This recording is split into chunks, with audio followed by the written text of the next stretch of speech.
Hello friends, स्वागत है आप सभी का RW वाला यूट्यूब चैनल पर। और आज की क्लास आप लोगों के लिए SSC MTS का प्रैक्टिस सेट नंबर 1 जो कि साथी आपके नवीन शर्मा सर के द्वारा जो क्लासेस कराई जा रही हैं उसके हैंड रिटन नोट्स के साथ आपको हम रिवीजन प्रोवाइड कराने वाले हैं। इसकी फ्री PDF हमारे टेलीग्राम चैनल पर मिल जाएगी, तो आप हमारे टेलीग्राम चैनल से जुड़ना बिल्कुल भी ना भूलिएगा। और साथ ही साथ इस वीडियो के डिस्क्रिप्शन में टेलीग्राम चैनल का लिंक दिया है, वहां से आप टेलीग्राम चैनल ज्वाइन कर सकते हैं। यदि वीडियो आप लोग के लिए हेल्पफुल हो तो वीडियो को लाइक, शेयर और चैनल को सब्सक्राइब करना बिल्कुल भी ना भूलिएगा। तो चलिए साथी, ज़्यादा समय नहीं लगाते हैं और आज की वीडियो करते हैं स्टार्ट। तो आज की क्लास का जो पहला प्रश्न है वो है आपका राधा और कृष्ण की रासलीला। तो मणिपुरी जो है आपका राधा और कृष्ण की रासलीला पर आधारित नृत्य देखने को मिलते हैं। क्लासिकल डांसों की संख्या कितनी, यानी कि शास्त्रीय नृत्यों की संख्या कितनी है, तो 8 देखने को मिलती है जो संस्कृति मंत्रालय के अनुसार है। कथकली, मोहिनीअट्टम ये केरल के हैं और भरतनाट्यम कहाँ का है, आपका तमिलनाडु का है। कुचिपुड़ी आंध्र प्रदेश का है। कच्चीपुड़ी कौन खाते हैं, अंधे लोग कच्चीपुड़ी खा लेते हैं भैया, उनको पता भी नहीं चलता। और जो आपके भरतनाट्यम कहाँ है भैया, तमिलनाडु में। अगला आपका ओडिसी उड़ीसा में है। और कथक आपका यूपी में देखने को मिलता है। कथक जो कि साथ ही आपका यूपी का है, ये आपका नॉर्थ इंडिया का देखने को मिलता है। और ओडिसी आपका साउथ इंडिया का साउथ ईस्ट का देखने को मिलता है। बात करना साथी, जो आपका भरतनाट्यम है वो आपका 2000 वर्ष पुराना देखने को मिलता है। ये भी आपका साउथ इंडिया का ही देखने को मिलता है, यानी दक्षिण भारत का देखने को मिलता है। अगला आपका मणिपुरी मणिपुर का है। और जो आपका सत्रिया ये क्या है, आपका सत्रिया है जो कि आपका असम में देखने को मिलता है। और ये साथ ही आपके नॉर्थ ईस्ट के देखने को मिलते हैं। और जो आपका असम है ये 500 साल जो आपका असम का है सत्रिया, ये आपका साथ ही 500 वर्ष पुराना देखने को मिलता है। मणिपुरी की 3 शैलियाँ देखने को प्रचलित हैं, जिसमें आपका लाई हरोबा, संकीर्तन और रास देखने को मिलती है। और मेल, जब आपका मेल साइड से इसे चोलोम कहा जाता है। क्या कहा जाता है, जो मेल डांस करते हैं उसे क्या कहा जाता है साथी, चोलोम उसे कहा जाता है। अगला प्रश्न है आपका, अगला पॉइंट है नाट्य शास्त्र किसने लिखा है, तो ये भरत मुनि का है। और 9वें क्लासिकल डांस कौन सा माना गया है, छऊ माना गया है। अब बात करने वाले हैं साथी, जो आपका मयूरभंज नृत्य है ये कहाँ का है, उड़ीसा का है। पुरुलिया छऊ कहाँ का है, वेस्ट बंगाल का है। और सरायकेला छऊ कहाँ का है, झारखंड का देखने को मिलता है। लावड़ी नृत्य कहाँ का है, तो महाराष्ट्र का है, ये भी आपको ध्यान में रखना है। अगला है आपका तमाशा, धनगरी गजा, पोवाड़ा, लेझिम और नकटा, गौरीचा, ललिता, आपका डिंडी, ये सभी के सभी कहाँ के, महाराष्ट्र के फोक डांस देखने को मिलते हैं, यानी कि लोक नृत्य देखने को मिलते हैं। MP के लोक नृत्य कौन कौन से, तो जवारा और मटकी है। HP का आपका नौटी और थोड़ा डांस देखने को मिलता है। और आपका UP का नौटंकी और रासलीला देखने को मिलता है। अब आते हैं साथी आपके वाद्य यंत्रों से, आपका वाद्य यंत्र और वादक से रिलेटेड। तो घटम से संबंधित कौन है, तो TH विनायक्रम घटम से रिलेटेड देखने को मिलते हैं। उस्ताद बिंदु खान की बात होगी तो साथ ही सारंगी वादक हैं। पंडित रविशंकर सितार वादक हैं। 1999 में क्या मिलता है, भारत रत्न मिलता है। बिस्मिल्लाह खां शहनाई वादक हैं और इन्हें 2001 में क्या मिला था साथी, आपका भारत रत्न मिला था। और लता मंगेशकर को भी 2001 में ही भारत रत्न मिला था। अगला प्रश्न है आपका, चारों शीर्ष सम्मान प्राप्त किए हैं, तो वो बिस्मिल्लाह खान ने चारों शीर्ष सम्मान प्राप्त किए हैं। चारों शीर्ष सम्मान आप जानते ही होंगे, जिसमें आपका भारत रत्न हो गया, आपका पद्म भूषण, पद्म विभूषण और पद्म श्री देखने को मिलते हैं। अगला पॉइंट है आपका, भारत रत्न पहले संगीतज्ञ कौन है, भारत रत्न पाने वाले, तो वो हैं आपके 1998 में MS सुब्बुलक्ष्मी को सबसे पहले संगीत के क्षेत्र में दिया गया था। घटम की बात होगी तो EM सुब्रमण्यम और गिरधर ओडैया देखने को मिलते हैं, घटम से रिलेटेड हैं। और TN राधाकृष्णन और आपका V सेल्वा गणेश और अमयालपुरम के और आपका साथी नारायण स्वामी, ये सभी के सभी घट्टम से रिलेटेड देखने को मिलते हैं। अगला प्रश्न आपका प्रश्न नंबर 4 है, उड़ीसा के कहाँ है, पुरी रथ यात्रा उत्सव से संबंधित देवता। जो उड़ीसा है वो पुरी रथ यात्रा से संबंधित, तो कौन सा है, वो आपके उड़ीसा का है। पुरी रथ यात्रा कहाँ का है, उड़ीसा का है। और वहीं अगर बात करें इसमें तो भगवान जगन्नाथ नंदी घोष से रिलेटेड हैं। बलभद्र आपका ताल ध्वज से और देवी सुभद्रा आपका दर्प दलना से रिलेटेड देखने को मिलते हैं। बात करें साथ ही आपका पुरी कहाँ, पुरी और गुड़ीचा, ये गुड़ीचा टेम्पल देखने को मिलता है पुरी में। और जो आपका उड़ीसा रथ है ये आपका पूजा अनुसंधान के लिए है। जो पुरी है किसके लिए है, पूजा अनुसंधान के लिए है, ये आपका देखने को मिलता है। अगला है सत्य आपका, भारत का पहला मानव अंतरिक्ष उड़ान कार्यक्रम क्या है, तो वो है आपका गगनयान। गगनयान है पहला अंतरिक्ष मानव, जो आपका भारत का पहला मानव अंतरिक्ष उड़ान कार्यक्रम है। इसमें आपके जो थे वो थे आपके प्रशांत नायर, अजीत कृष्णन और अगत प्रताप और सुभाषु शुक्ला इसमें शामिल देखने को मिलते हैं। आप बात करने वाले चंद्रयान फर्स्ट को कब लॉन्च किया गया था, तो ये आपका साथी 22 अक्टूबर 2008 को, चंद्रयान 2 को 22 जुलाई 2019 को और चंद्रयान 3 को 14 जुलाई 2023 को साथी लॉन्च किया गया, जो कि दक्षिणी ध्रुव पर पहुंचा था। साउथ पोल पर ये साथी पहुंचा था और साउथ पोल पर लैंड कराने वाला भारत दुनिया का पहला देश बन चुका है। ये भी आपको ध्यान में रख लेना। और जिस पॉइंट पर ये साथी चंद्रयान 3 उतरा था उसको शिव शक्ति के नाम से जाना गया है। कौन सा? शिव शक्ति के नाम से जाना गया। ये भी पॉइंट आपको ध्यान में रखने हैं। अगला प्रश्न की चर्चा साथी हम करने वाले हैं कि प्रो कबड्डी लीग की स्थापना 2000 कब हुई? तो साथी 2014 में हुई। इंटरनेशनल कबड्डी लीग का हेडक्वार्टर कहाँ पर है? आपका इसका जो है आपका जयपुर राजस्थान में देखने को मिलता है। इसके विजेता जयपुर पिंक पैंथर्स और बर्जिस यू बुम्बा रहे हैं और विजेता आपके ये आपके रहे हैं। अगला प्रश्न है, सर्वाधिक बार विजेता आपका पटना पाइरेट्स रहा है जो कि 3 बार रहा है। 2023 में विजेता पुडेरी पल्टन और हरियाणा रहे हैं। 2023 का विजेता रहा है ये। और आपका प्रो कबड्डी लीग में आपका 12 टीम शामिल होती हैं। इसमें 7 खिलाड़ी होते हैं कबड्डी में। अगला है आपका, और 7 खिलाड़ी कहाँ होते हैं? तो नेटबॉल में और वाटर पोलो में भी 7-7 खिलाड़ी होते हैं। अगला है आपका, फील्ड हॉकी में कितने खिलाड़ियों को प्रतिस्थापित करने की अनुमति है? तो वो आपका इसमें कोई सीमा नहीं है। फील्ड हॉकी के लिए कितनी भी खिलाड़ियों को आप रख सकते हैं फील्ड हॉकी के लिए। हॉकी का जो मैच होता है वो 60 मिनट का होता है। इसमें 4 क्वार्टर होते हैं साथी, यानी 15-15 मिनट के 4 क्वार्टर होते हैं। इनमें 2-2 मिनट का रेस्ट होता है इसमें और इसमें। जबकि जो आपका आध घंटा होने के बाद 15-15 मिनट के बाद में जब 15 मिनट का खेल हो गया और फिर 15 मिनट का हो गया, अब 15 मिनट के बाद में इंटरवल होता है 15 मिनट का। तो ये आपसे पूछ सकता है कि मध्याह्न में क्या होता है? इंटरवल होता है 15 मिनट का होता है। 15-15 मिनट के बीच में कितना अंतर होता है? 2 मिनट का रेस्ट होता है इसमें। ये आपको ध्यान में रख लेना है। हॉकी की स्टिक की जो लंबाई है वो आपका 300, जो इसकी जो लंबाई है वो आपका 43 इंच देखने को मिलती है। 43 से 37 इंच देखने को मिलती है। वही बात करें आपका 737 ग्राम इसमें वजन देखने को मिलता है।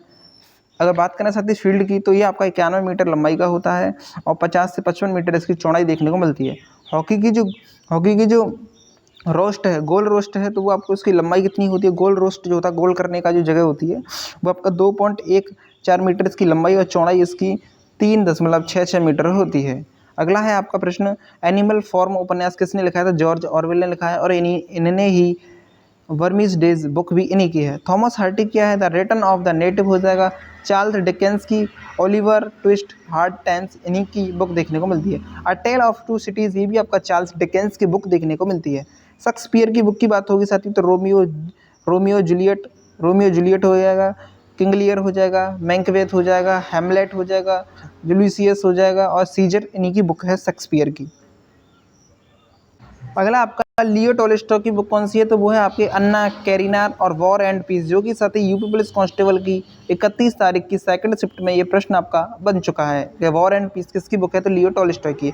बहुत ही ज़्यादा इंपॉर्टेंट क्वेश्चंस हैं एसएससी के लिहाज से, एक एक प्रश्न आपको देख लेना है। अगला प्रश्न है साथी, मोहनजोदड़ो स्थल किस नदी के तट पर स्थित है? तो सिंधु के तट पर है। मोहनजोदड़ो में विशाल स्नानागार, अन्नागार और 1922 में आर.डी. बनर्जी के द्वारा साथी इनको खोजा गया था मोहनजोदड़ो को। हड़प्पा रावी नदी के किनारे लोथल आपका भोगवा रिवर और चन्हूतड़ो सिंधी रिवर के किनारे पर देखने को मिलता है। वही बात करें, कालीबंगा राजस्थान में है घग्गर नदी पर, अमरी आपका पाकिस्तान सिंधु में और मांडा आपका चेनाब जम्मू कश्मीर में देखने को मिलता है। बात करें सबसे पूर्वी स्थल कौन सा है सिंधु घाटी सभ्यता का? तो वो आपका आलमगीरपुर हिंडन। दैमाबाद प्रवरा नदी पर आपका गोदावरी देखने को मिलती है। और आपका मांडा कहाँ देखने को मिलता है? नॉर्थ में देखने को मिलता है, जो कि चेनाब में है और जम्मू कश्मीर में है। और सुत कांगेडोर जो कि बलूचिस्तान वाला क्षेत्र है, ये दास्क रिवर पर देखने को मिलता है, सबसे वेस्ट में देखने को मिलता है। अगला प्रश्न है आपका, आर्य ग्रंथों की भाषा संस्कृत थी। वैदिक सभ्यता 2 थी साथी आपकी, जिसमें आपको पूर्व वैदिक काल 1500 से 1000 BC और उत्तर वैदिक काल 1000 से आपका 600 BC तक रहा है। कुल कितने वेदांग हैं? तो वेदांग आपके 6 देखने को मिलते हैं, जिसमें आपका शिक्षा, कल्प, ज्योतिष, व्याकरण, निरुक्त और छंद देखने को मिलते हैं। वेद आपके 4 हैं, उपनिषद 108 हैं, जिनमें मुख्य 13 उपनिषद देखने को मिलते हैं।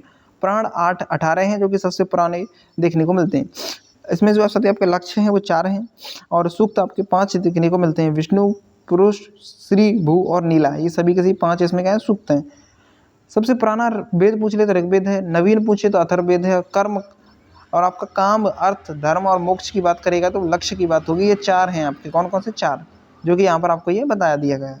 अगला प्रश्न है साथी आपकी अगला प्रश्न आपका संगीत से संबंधित कौन सा है, तो वह सामवेद संगीत से रिलेटेड है। ऋग्वेद आपका मंत्रों से रिलेटेड है। यजुर्वेद आपका अनुसंधानों से रिलेटेड है, अनुष्ठान जो होते हैं त्यौहार वगैरह अनुष्ठान वगैरह बनाए जाते हैं। अथर्ववेद आपका जादुई मंत्र जादू टोना वशीकरण से रिलेटेड है। अगला आपका भारतीय संविधान को किस शब्द का उल्लेख नहीं है, तो संघवाद शब्द का उल्लेख नहीं है, गणतंत्र का उल्लेख है, धर्मनिरपेक्ष समाजवादी प्रभुत्व संपन्न आंतरिक निर्णय स्वतंत्र सभी का यहाँ पर वर्णन किया गया है। अगला प्रश्न है आपका, तो अगला प्रश्न क्या कहता है इसमें, तो जो प्रस्तावना है उसका हिस्सा नहीं था। मूल प्रस्तावना का हिस्सा क्या नहीं था, तो लोकतंत्र था, गणराज्य था और जैसा आपका संप्रभु था। समाजवाद अखंडता शब्द समाजवादी पंथ निरपेक्ष और अखंडता शब्द इसमें जोड़ा गया। तीन शब्द जोड़े गए थे। धर्मनिरपेक्ष ये आपका 42वें संविधान संशोधन 1976 के द्वारा जोड़े गए थे। प्रियम्बल में हम भारत के लोग से इसकी स्टार्टिंग होती है। इसमें 3 प्रकार के न्याय दिए गए हैं, सामाजिक आर्थिक और राजनीतिक न्याय। अगला प्रश्न है स्वतंत्रता, इसमें 5 प्रकार की विचार अभिव्यक्ति विश्वास धर्म और उपासना की स्वतंत्रता। समता आपका प्रतिष्ठा अवसर की समानता के बारे में बात की गई है। यूएसए से हमने इसे लिया है। प्रस्तावना की भाषा हमने ऑस्ट्रेलिया से ली है और के एम मुंशी ने इसे राजनीतिक कुंडली कहा है। क्या कहा है, राजनीतिक कुंडली कहा है। उद्देश्य प्रस्ताव को पेश करने वाले पंडित नेहरू थे। 13 दिसंबर 1946 को इन्होंने पेश किया और एक्सेप्ट इसको संविधान सभा में 12 जनवरी 1947 को एक्सेप्ट किया गया था। जनगण मनगण किसने अब कब अपनाया गया, तो ये आपका साथी 24 जनवरी 1950 को अपनाया गया राष्ट्रगान के रूप में। और राष्ट्रीय ध्वज के रूप में राष्ट्रीय ध्वज को कब अपनाया गया, तो 22 जुलाई 1947 को अपनाया गया। राष्ट्रीय गीत वंदे मातरम आपका 24 जनवरी 1950 को। और कॉमनवेल्थ सदस्य बना आपका 1949 को। कॉमनवेल्थ सदस्य कब बना, तो 1949 को बना था। राष्ट्रगान एक बार फर्स्ट बार कहाँ गाया गया, तो 1911 में विष्णु नारायण धर के द्वारा गाया गया। राष्ट्रगीत की बात होगी तो साथ ही आपका 1896 में जो आपका रहमतुल्लाह सियानी के द्वारा कलकत्ता में गाया गया था। अगला आपका स्थलीय ध्रुव ग्रह बने होते हैं, तो चट्टानों और धातुओं से बने होते हैं जो स्थलीय ग्रह होते हैं। अब इसमें साथ ही हम बात करने वाले हैं कि सूर्य के सबसे नज़दीक ग्रह कौन कौन से हैं और सूर्य के दूर ग्रह कौन कौन से हैं। अब इसमें क्या होती है, एस्ट्रोनॉट्स होती है, एक क्षुद्र ग्रह की जो बेल्ट होती है वो यहाँ पर होती है 4 के बीच में। और शुक्र है आपका, बुध है, यानी सूर्य के सबसे नज़दीक बुध, उसके बाद शुक्र, उसके बाद पृथ्वी, उसके बाद मंगल, फिर आपका बृहस्पति और सबसे लास्ट में क्या है, वरुण है। क्या है, वरुण। इससे पहले अरुण है, शनि है। अब आप यहाँ से सीख सकते हैं ये कौन से हैं, तो ये साथ ही आपके स्थलीय ग्रह हैं। इन्हें पार्थिव ग्रह कह सकते हैं, इनर प्लैनेट या सॉलिड प्लैनेट इन्हें कहा जाता है। और जो आपके लास्ट के इन्हें साथ गैसीय ग्रह, जोवियन ग्रह और आउटर यानी बाह्य ग्रह भी इन्हें कहा जाता है, ये चारों को। अगला आता है आपका सबसे बड़ा क्षुद्र ग्रह सेरेस है। कौन सा है, सेरेस है। अगला है आपका किस ग्रह को भोर का तारा कहा जाता है, तो शुक्र को कहा जाता है, बुध और शुक्र। अगला है आपका सांझ का तारा पृथ्वी की बहन किसे कहा जाता है, तो शुक्र को ही कहा जाता है। सबसे छोटा बुध होता है। सबसे छोटा कौन होता है, बुध है सबसे छोटा ग्रह। बृहस्पति सबसे बड़ा ग्रह है। पृथ्वी का एक उपग्रह है चंद्रमा और मंगल के 2 उपग्रह हैं फोबोस और डीमोस। बहुत ज़्यादा इंपॉर्टेंट क्वेश्चंस।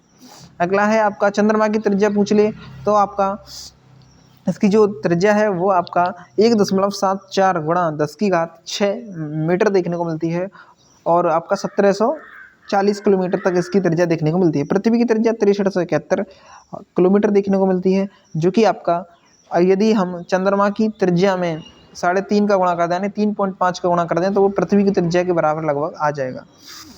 अगला है द्रव्यमान अर्थ का 1/8 होता है किसका, चंद्रमा का, और गुरुत्वाकर्षण पर 1/6 होता है पृथ्वी की अपेक्षा। स्टडी ऑफ मून किसे क्या कहा, स्टडी ऑफ मून को क्या कहते हैं, यानी कि चंद्रमा के अध्ययन को क्या कहा जाता है, तो सेलेनोलॉजी कहा जाता है। और चंद्र मिशन 1959 में आया, लूना 2 के साथ आया, और मानव के साथ अपोलो 11 मिशन हुआ जो कि 1969 में आया। ब्लू मून जब एक ही महीने में 2 पूर्णिमा हो जाएं तो क्या है, तो सेकंड वाला जो मून होता है उसे ब्लू मून कहा जाता है। ठीक है। अगर आपका सुपर मून क्या है, तो पृथ्वी के सबसे नज़दीक पेरिजी नियर बाई कोई आ जाए तो वो होता है साथ आपका सुपर मून, सबसे नज़दीक आ जाए क्या, जो आपका क्या आता है, आपका चंद्रमा आता है। अगला है हम अपनी आँख से 57% चंद्रमा देख सकते हैं, 57% भाग हम चंद्रमा का देख सकते हैं अपनी आँखों से। और बात करें साथ ही अगला प्रश्न है चंद्रमा पर सबसे ऊंचा पर्वत, वो है आपका लेवनटीज है। क्या है, लेवनटीज है। अगला है पृथ्वी चंद्रमा और दूरी की बात करें तो पृथ्वी और से चंद्रमा की जो दूरी है वो आपका वो है आपका साथी 3,84,000 किलोमीटर देखने को मिलती है। और एक चक्र पूर्ण करने में 27 डेज 8 हावर का समय लगता है सच्ची आपका किस चंद्रमा को, और नक्षत्र महा इसमें होता है। अगला है आपका कर्क रेखा, कर्क रेखा 23 डिग्री 30 मिनट से लेकर नॉर्थ से भारत के किस राज्य से गुजरती है? तो 8 राज्यों से सती गुजरती है कर्क रेखा, जिसमें आपका गुजरात है, राजस्थान है, एमपी है, आपका छत्तीसगढ़ है, मिजोरम है, त्रिपुरा है, बंगाल है और झारखंड है। अगला है आपका 82 डिग्री और आपका 1/2 मिनट की बात करें तो पूर्वी देशांतर है सती, इसमें 5 पूर्वी देशांतर में आपके 5 राज्य यहाँ पर आते हैं, जिसमें यूपी, एमपी, छत्तीसगढ़, उड़ीसा और आंध्र प्रदेश देखने को मिलता है। भारत में जैव मंडल आरक्षित क्षेत्र की बात करें तो 18 हैं, जिसमें पहला 1986 का है नीलगिरी बायोस्फीयर रिजर्व है, जो कि आपका नीलगिरी तहर में देखने को मिलता है। सेकंड आपका 1988 में नंदा देवी बना, जो कि उत्तराखंड में देखने को मिलता है। मन्नार की खाड़ी तमिलनाडु में है और डुगोंग समुद्री गाय यहाँ पर देखने को साथी मिलती है। सुंदरबन का डेल्टा इसे रॉयल टाइगर के नाम से जाना जाता है, जो कि साथी गुजरात में देखने को मिलता है और सबसे बड़ा बायोस्फीयर रिजर्व है कच्छ कांड, जो कि जंगली गधा के लिए साथी प्रसिद्ध है और राजस्थान में देखने को मिलता है। अगला प्रश्न है नौकरेक मेघालय में है, रेड पंडा के लिए जाना जाता है और शेषाचलम आपका आंध्र प्रदेश में ये लेरिस जानवर के लिए साथी जाना जाता है। ये बायोस्फीयर रिजर्व की बात हो रही है। अगला प्रश्न है किन पदार्थों पर भारत में वस्तु एवं सेवा कर तथा केंद्रीय उत्पादन कर दोनों लगेंगे? तो तंबाकू और तंबाकू से बने पदार्थों पर जीएसटी लागू होती है 1 जुलाई 2017 को। 101वें संविधान संशोधन से सती आई जीएसटी और 122वां सती ये बिल था, इसमें 122वां बिल था जीएसटी के लिए। जीएसटी को लागू करने वाला पहला आपसे स्टेट मुझसे तो असम था और अंतिम आपका जम्मू कश्मीर था। जम्मू कश्मीर ने 5 जुलाई 2017 को साथ ही उसने अपनाया था जम्मू कश्मीर ने। इसी के बात कर लें कि कनाडा मॉडल से ये आया है। अपनाने वाला पहला राज्य फ्रांस था, आपका देश फ्रांस था, जिसने 1954 में साथ ही इसको अपना लिया था जीएसटी को। अगला है आपका 101वें संविधान संशोधन और 122वां इसमें बिल था। इसमें 4 स्लैब होती हैं, यानी कि इसमें दर होती हैं, तो 4 स्लैब होती हैं। 0% होता है, लेकिन इसको काउंट नहीं करेंगे, जब होती नहीं है तो फिर क्यों काउंट करेंगे। तो इसमें 4 प्रकार की स्लैब होती हैं, 5%, 12%, आपका 18% और 28% तक देखने को मिलती है। प्रत्यक्ष कर का एक उदाहरण क्या है? तो आयकर, नगर निगम और न्यूनतम बैंकिंग वैकल्पिक कर, ये सभी का सभी प्रत्यक्ष कर से रिलेटेड है। अप्रत्यक्ष जीएसटी अप्रत्यक्ष कर है, आपका जो है कर है, और गंतव्य कर भी साथ ही से कहा जाता है। जीएसटी के बारे में उत्पाद शुल्क और बिक्री कर, ये सभी के सभी क्या है? अप्रत्यक्ष हैं। अगला है आपका भारतीय अर्थव्यवस्था में बैंक दर कौन निर्धारित करता है? तो वह आरबीआई करती है। आरबीआई एक्ट 1964 आपका 34 को आता है। 1 अप्रैल 1935 को आरबीआई की स्थापना होती है। हेडक्वार्टर कोलकाता में था। वर्तमान हेडक्वार्टर कहाँ पर है? तो साथी आपका ये वर्तमान हेडक्वार्टर मुंबई में देखने को मिलता है। और इसके जो पहले गवर्नर थे वो ऑसबोर्न स्मिथ थे 1937 में। और आपका साथी बात करने वाले हैं, अब साथी इसी में आपसे पूछ सकता है कि स्वतंत्र भारत के पहले थे कौन थे? तो गवर्नर वो थे सीडी देशमुख थे, जो कि जो भारतीय स्वतंत्र भारत के नहीं साथी आपका भारत के गवर्नर कौन थे? तो वो थे 1943 से 49 तक रहे और ये भारतीय गवर्नर थे सीडी देशमुख। मात्रक से रिलेटेड है, आपका बल का न्यूटन है, दाब का पास्कल है और कार्य का जूल है, आयतन का मीटर क्यूब और क्षेत्रफल का मीटर स्क्वायर देखने को मिलता है।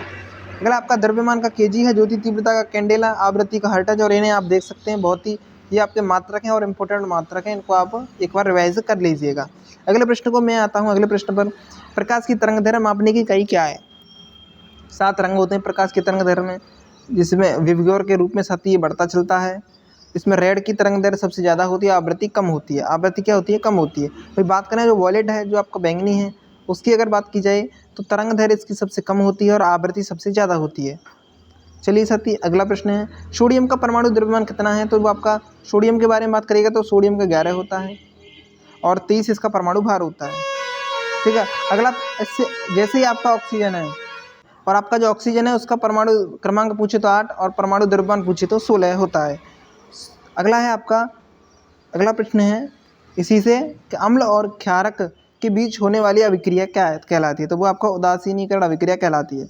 HCl और NaOH को मिलाकर NaCl और H2O लवण बनाता है।